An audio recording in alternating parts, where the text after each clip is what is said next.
Bismillahirrahmanirrahim. Assalamualaikum warahmatullahi wabarakatuh. Alhamdulillah. Alhamdulillahilladzi faddala bani Adam bil ilmi wal amal ala jami'il alam. Wassalatu wassalamu ala sayyidina wa habibina Muhammad sallallahu alaihi wasallam wa ala alihi wa ashabihi ajma'in, amma ba'd. Pada pagi hari yang berbahagia ini, izinkan saya untuk memperkenalkan diri saya. Nama lengkap saya Kamelia Octavia, biasa dipanggil Vivi. Nomor induk mahasiswa 200104110009. Mata kuliah statistika, saya dari kelas A dari prodi Pendidikan Bahasa Arab.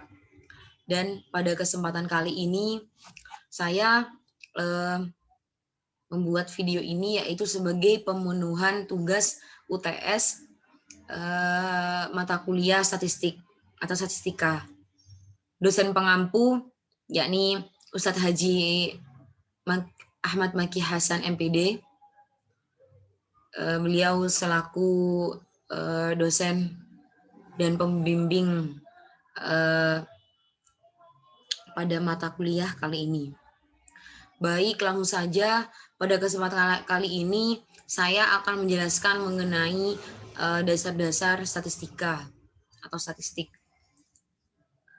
Lanjut pada slide yang selanjutnya, yaitu mengenai pengertian statistik.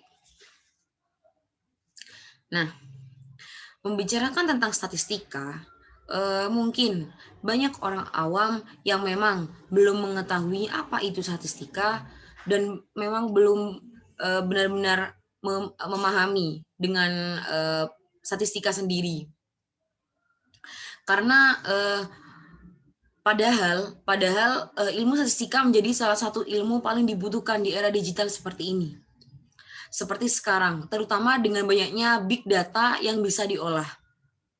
Jurusan statistika di berbagai perguruan tinggi ternama pun banyak diburu oleh para calon mahasiswa. Dan sudah menjadi rahasia umum bagi mahasiswa statistika sebagai ketika ditanyai jurusan oleh teman atau kerabat, akan menjadi bingung untuk menjelaskan apa definisi statistika bagi orang awam. Nah, secara teori sendiri, istilah statistik dan statistika sendiri ini berbeda. Statistika adalah ilmu yang mempelajari tentang data, sedangkan statistik adalah hasil data yang disajikan dalam bentuk tabel, grafik, dan sebagainya. Artinya, terdapat perbedaan yang signifikan dan mendasar antara statistik dan statistika. Ilmu statistika memang sangat dibutuhkan saat ini. Statistika mampu diterapkan dalam berbagai bidang, dari mulai bisnis, ekonomi, industri, pemerintahan, kesehatan, pertanian, ilmu sosial, ilmu alam, dan lain-lain.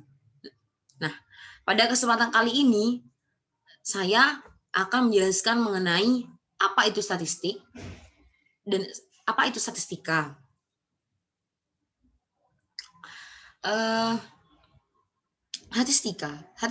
Statistika adalah sejumlah informasi yang menjelaskan masalah untuk ditarik kesimpulan yang benar dan harus melalui beberapa proses, yang mana proses pengumpulan informasi, pengolahan informasi, dan proses penarikan kesimpulan. Itu definisinya dari statistika. Nah, statistika sendiri secara umum merupakan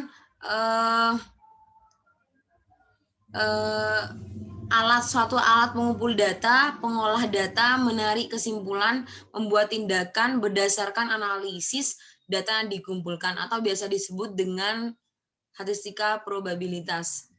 Itu statistika secara umum atau secara universal, secara luas. Lalu selanjutnya masih tentang pengertian statistika. Namun di sini saya mengambil dari sudut pandang Kamus Besar Bahasa Indonesia. Bahwasanya statistika menurut Kamus Besar Bahasa Indonesia sendiri merupakan ilmu yang mempelajari tentang cara mengumpulkan, menabulasi atau menggolong-golongkan, menganalisis dan mencari keterangan yang berarti dari data yang berupa angka. Sudah tidak asing lagi bahwasanya orang yang memang sudah pernah belajar statistika akan bicara ketika kita belajar statistika maka kita akan belajar tentang data atau perhitungan. Ada juga yang bilang bahwa statistika ini adalah ilmu pasti. Memang ilmu pasti gitu. Lalu lanjut pada pengertian statistika, namun di sini dari sudut pandang para ahli. Memang tidak hanya dua pendapat yang saya cantumkan di sini, menurut para ahli banyak sekali, namun saya mengambil dari dua kategori yaitu dalam negeri dan luar negeri. Yang pertama dari dalam negeri yaitu menurut Pak Sigit Nugroho pada tahun 2007, yaitu pengertian statistika menurut Pak Sigit Nugroho pada tahun 2007 adalah statistika adalah hasil-hasil pengolahan dan analisis data. Statistik dapat berupa mean, modus, median, dan sebagainya.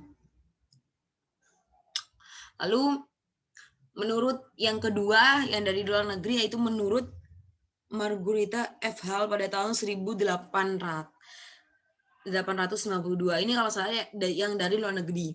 Pengertian statistika menurut beliau merupakan suatu teknik yang digunakan untuk mengumpulkan data, menganalisa data, dan menyimpulkan dan mengadakan penafsiran data yang berbentuk angka.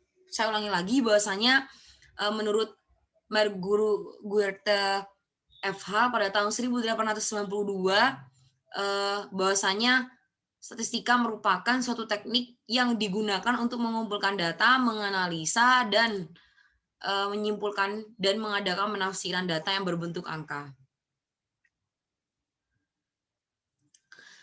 Selanjutnya, setelah kita membahas tentang pengertian, makna dari statistika, memahami makna pengertian dari para ahli juga, dari Kamus Besar Bahasa Indonesia juga, maka selanjutnya kita akan membahas tentang manfaat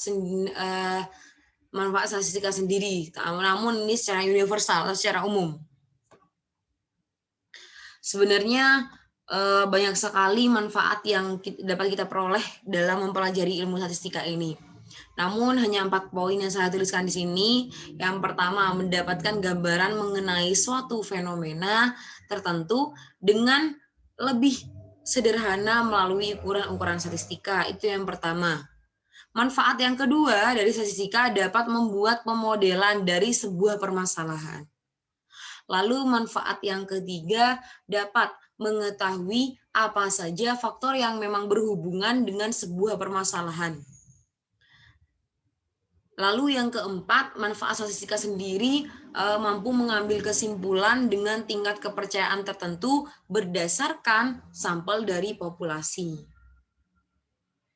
Itu tadi 4 poin dari segi manfaat statistika secara umum. Namun memang banyak manfaat statistika sendiri, namun tidak disebutkan sendiri. Silakan mungkin kalian bisa searching di Google karena memang banyak sekali, namun saya hanya mengambil 4 poin yang umum. Lalu lanjut pada pembahasan selanjutnya, kegunaan dari statistika. Kegunaan dari statistika yang pertama, mendapatkan suatu gambaran, contoh seperti gambaran yang khusus ataupun gambaran yang umum mengenai sebuah keadaan, peristiwa, dan gejala.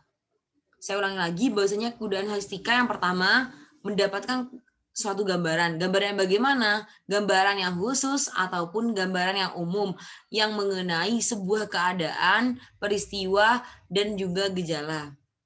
Yang kedua, kegunaan statistika, melakukan suatu pengujian. Hal ini mengungkap bahwa apakah suatu gejala yang satu itu sama dengan gejala yang lainnya atau malah sebaliknya. Gitu. Itu untuk kegunaan statistika, poin kedua. Poin ketiga, kegunaan statistika sendiri untuk mengikuti suatu perkembangan ataupun pasang surut dari suatu gejala, peristiwa, atau keadaan tersebut dari masa ke masa. Lalu poin keempat dari kegunaan statistika, menarik suatu kesimpulan dengan cara yang logis dan dapat mengambil suatu keputusan dengan cara yang baik dan benar. Lalu lanjut pada tujuan penggunaan statistik. Sebenarnya tujuan penggunaan statistik ini tidak masuk dalam poin yang memang harus dimasukkan dalam PPT. Namun saya memang tambahkan agar kenapa? Karena ketika kita mempelajari sesuatu, kita nggak tahu tujuannya, itu membuat kita semakin malas untuk mempelajarinya gitu. Jadi saya bertujuan memasukkan tujuan ini ke PPT. Tujuan maunya penggunaan statistika adalah untuk memahamkan pada orang-orang yang memang mempelajari statistika sendiri. Adapun tujuan dan peran dari penggunaan statistika adalah sebagai berikut. Yang pertama, dalam kehidupan sehari-hari, statistik dapat berperan sebagai penyedia bahan keterangan sumber dari berbagai hal yang kemudian diolah dan ditafsirkan. Itu nilai poin yang pertama dari tujuan penggunaan statistika. Yang kedua, dalam penelitian ilmiah, statistik berperan sebagai penyedia alat untuk mengemukakan maupun menemukan kembali keterangan yang tersembunyi dalam angka. Itu poin yang kedua. Poin yang ketiga dari tujuan penggunaan statistik yaitu dalam ilmu pengetahuan statistik berperan sebagai peralatan analisis dan interpretasi diri dari data kuantitatif ilmu pengetahuan sehingga data tersebut dapat dibaca. Itu tadi 3 poin yang saya jelaskan mengenai tujuan penggunaan statistika sendiri.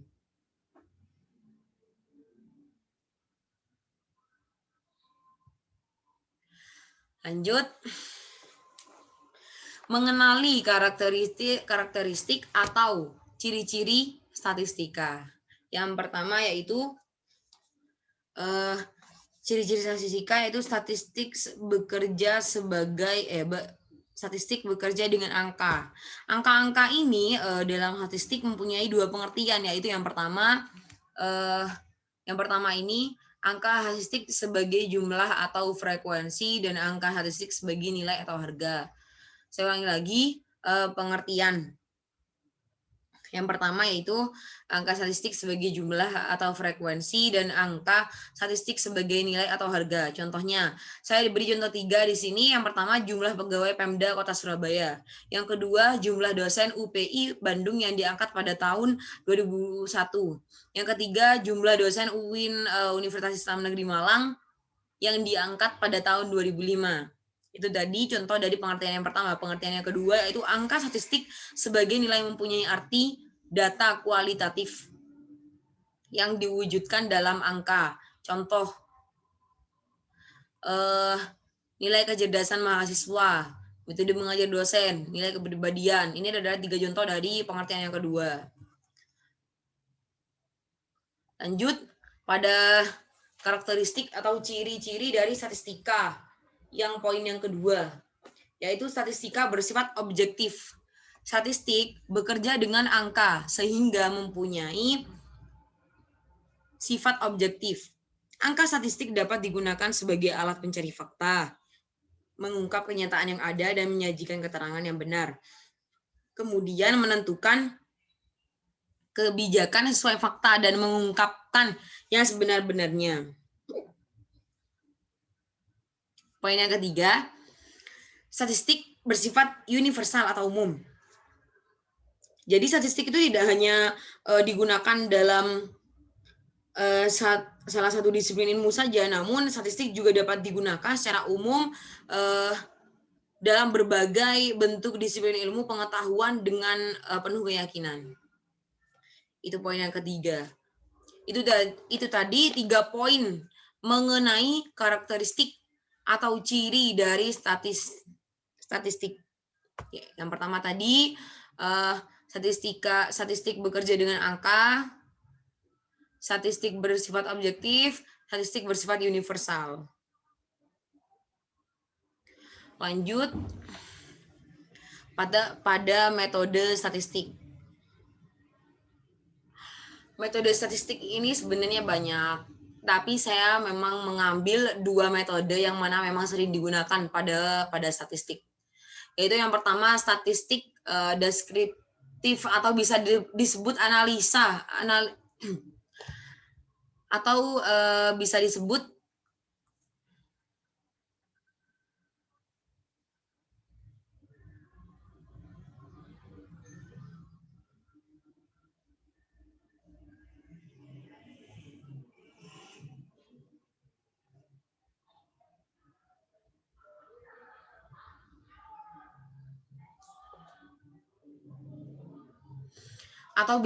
dengan analisis deskriptif. Saya bacakan, statistika deskriptif adalah metode yang berkaitan dengan pengumpulan dan penyajian data hingga memberi informasi yang berguna.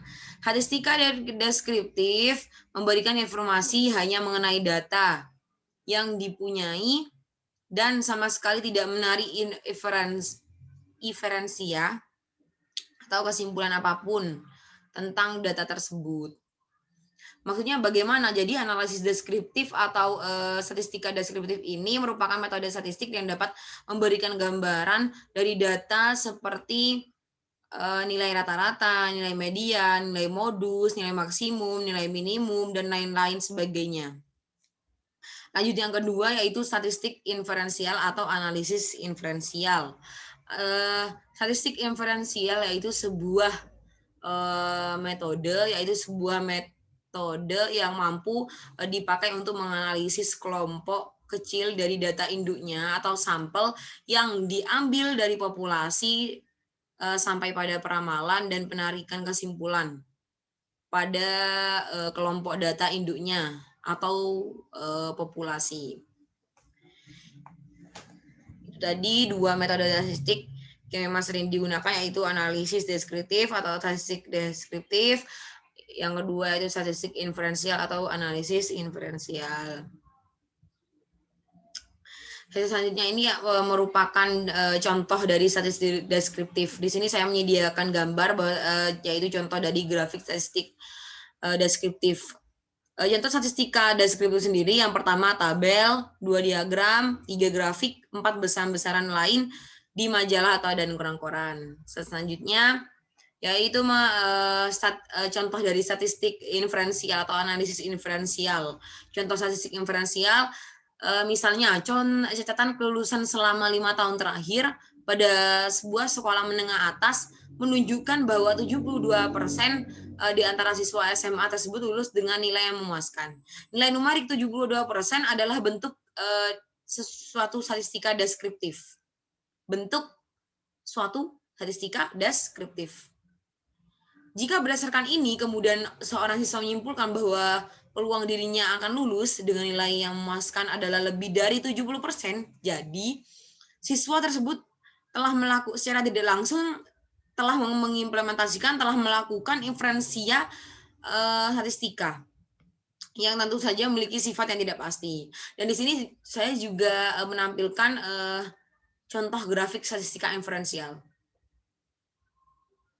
Itu tadi mengenai contoh dari statistik deskriptif dan inferensial. Lanjut pada poin selanjutnya yaitu mengenai data.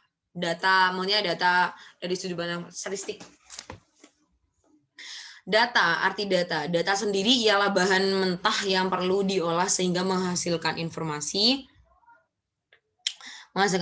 atau keterangan baik kualitatif maupun kuantitatif yang menunjukkan fakta, sedangkan perolehan data seyogianya relevan. Artinya data yang ada hubungannya langsung dengan masalah penelitian. Mutakhir artinya data yang diperoleh masih hangat dibicarakan dan diusahakan oleh orang pertama, yaitu data primer. Data yang sudah memenuhi syarat perlu diolah lagi. Mengapa perlu diadakan pengolahan lagi? Karena pengolahan ini merupakan kegiatan terpenting dalam proses dan kegiatan penelitian sendiri. Kekeliruan memilih analisis dan perhitungan akan berakibat fatal pada kesimpulan. Generalisasi maupun interpretasi semua hal yang menyangkut data maka perlu dikaji agar lebih memahamkan dan lebih dapat dipilih dan menentukan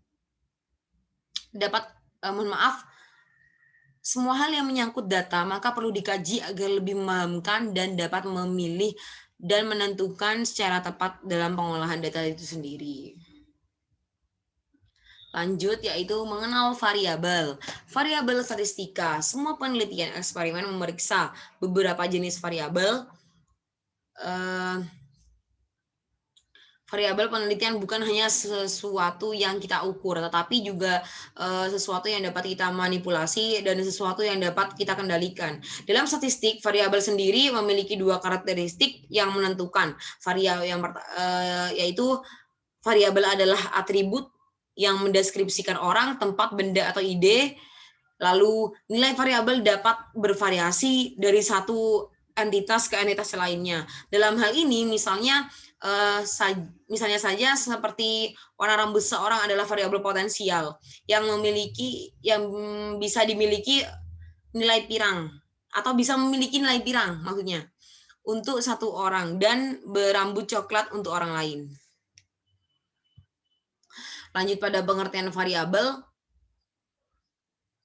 Variabel statistika adalah karakteristik atau ciri unit yang sedang diamati yang dapat mengasumsikan lebih dari satu kumpulan nilai yang dapat diberikan ukuran numerik atau kategori dan klasifikasi, misalnya pendapatan, usia, berat, dan lain-lain. Sedangkan variabel dalam pengertian matematis yaitu kuantitas yang dapat mengambil salah satu dari kumpulan nilai tertentu. Lebih mudah menerapkan kata yang sama untuk menunjukkan karakteristik yang tidak dapat diukur. Misalnya jenis kelamin adalah variabel dalam pengertian ini karena setiap individu manusia dapat mengambil salah satu dari dua nilai, laki-laki atau perempuan. Lanjut. Macam-macam variabel yang tadi pengertian sekarang adalah macam-macam variabel. Yang pertama yaitu variabel kualitatif. Variabel penelitian kualitatif statistik adalah penilai yang berupa nama atau label di mana biasanya warna bola misalnya merah, hijau, biru atau jenis anjing misalnya collie, shepherd, dan terrier yang kesemuanya merupakan contoh variabel kualitatif dan kategori. Mohon maaf saya memang agak sulit untuk berbicara bahasa Inggris. Atau bisa jenis kucing Angora atau apa gitu. Lalu lanjut variabel kuantitatif. Variabel penelitian kuantitatif statistik adalah nilai yang berupa angka atau numerik yang mewakili kuantitas yang dapat diukur. Misalnya ketika kita berbicara tentang populasi suatu kota. Kita berbicara tentang jumlah orang di dalam kota dan atribut kota yang dapat diukur. Oleh karena itu, populasi merupakan variabel kuantitatif dalam persamaan aljabar, variabel kuantitatif diwakili oleh simbol X, Y, atau Z. X, Y, atau Z.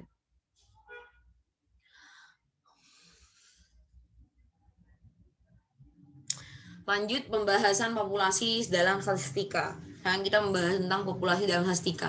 Dalam pelajari statistika, selain itu tidak akan lepas dari membahas tentang peluang, juga membahas tentang populasi dan sampel.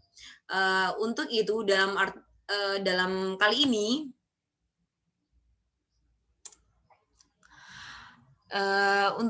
dalam pertemuan kali ini kita akan membahas tentang pengertian populasi dan sampel. Berbicara tentang populasi dan sampel, istilah ini sangat sering kita dengar, tidak hanya dalam ilmu statistika, tetapi juga di ilmu-ilmu lain seperti biologi dan ilmu eksak lainnya.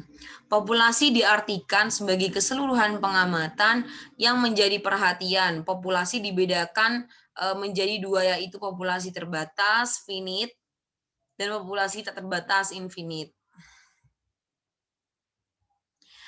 Lanjut pada pembagian populasi. Yang pertama populasi terbatas, finite. Populasi terbatas adalah kumpulan objek atau individu yang menjadi objek penelitian yang menempati suatu daerah tertentu yang memiliki batas jelas yang membedakan kelompok populasi tersebut dengan populasi lain. Sebagai contoh, populasi bebek dalam atau ayam dalam satu kandang jumlah siswa atau jumlah siswa kelas 12A dan lain sebagainya. Itu contoh tadi. Yang kedua, populasi tak terbatas infinite, kumpulan objek dan individu yang menjadi objek penelitian yang tidak diketahui batas wilayahnya atau tidak dapat dilakukan pengukuran mengenai jumlah keseluruhan individu yang terdapat di wilayah yang ditempati. Sebagai contoh, populasi bintang di angkasa, jumlah sel darah merah dalam tubuh seseorang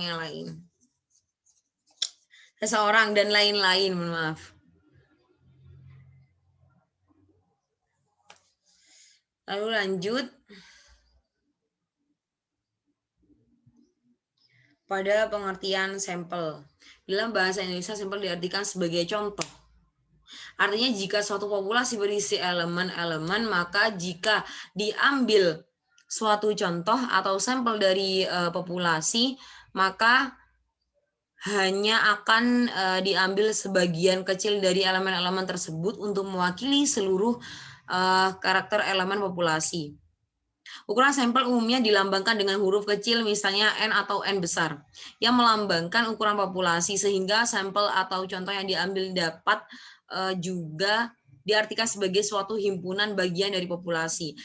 Perlu digarisbawahi bahwasanya untuk menarik kesimpulan mengenai karakter yang dimiliki populasi yang diduga atau diestimasi dari sampel atau yang kita ambil harus memenuhi syarat tertentu yang bersifat mutlak. Apabila syarat tersebut tidak terpenuhi, maka bisa jadi sampel yang diambil dari populasi tidak dapat menggambarkan keadaan atau karakter populasi yang sebenarnya.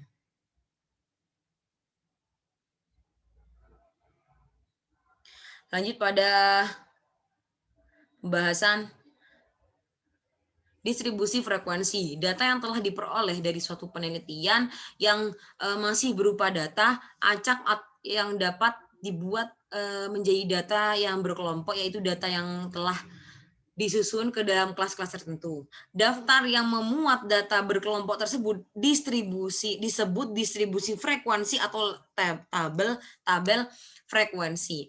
Distribusi frekuensi adalah susunan data menurut kelas-kelas interval tertentu atau menurut kategori tertentu dalam sebuah daftar. Menurut Ridwan, pada tahun 2003, distribusi frekuensi adalah penyusun suatu data mulai dari terkecil sampai yang terbesar, yang membagi banyaknya data ke dalam beberapa kelas. Kegunaan data di sini adalah kegunaan data yang maksud di sini adalah dalam distribusi frekuensi adalah untuk memudahkan data dalam penyajian agar mudah dipahami dan mudah dibaca. Sebagai informasi, pada gilirannya digunakan untuk perhitungan membuat gambar statistik dalam berbagai bentuk penyajian data. Lanjut pada macam-macam distribusi frekuensi. Distribusi frekuensi biasa. Distribusi frekuensi ada 3 di sini, yaitu yang pertama distribusi frekuensi biasa. Distribusi frekuensi yang berisikan jumlah frekuensi dari setiap kelompok data. Lalu yang kedua distribusi frekuensi relatif. Distribusi frekuensi yang berisikan nilai-nilai hasil bagi antara frekuensi kelada dan jumlah pengamatan. Lalu yang ketiga, distribusi frekuensi kumulatif. Distribusi frekuensi yang berisikan frekuensi kumulatif, frekuensi yang dijumlahkan. Distribusi frekuensi kumulatif memiliki kurva yang disebut ogive. Gitu.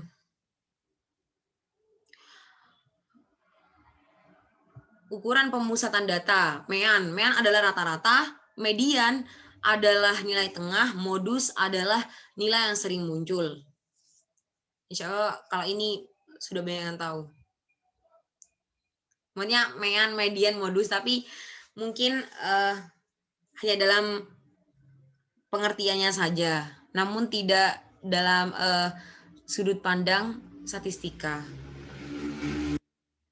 Ukuran penyebaran data, rank selisih antara data terbesar dengan data terkecil. Simpangan, ukuran yang menyatakan seberapa besar penyebaran tiap nilai data terhadap nilai meannya rata-rata.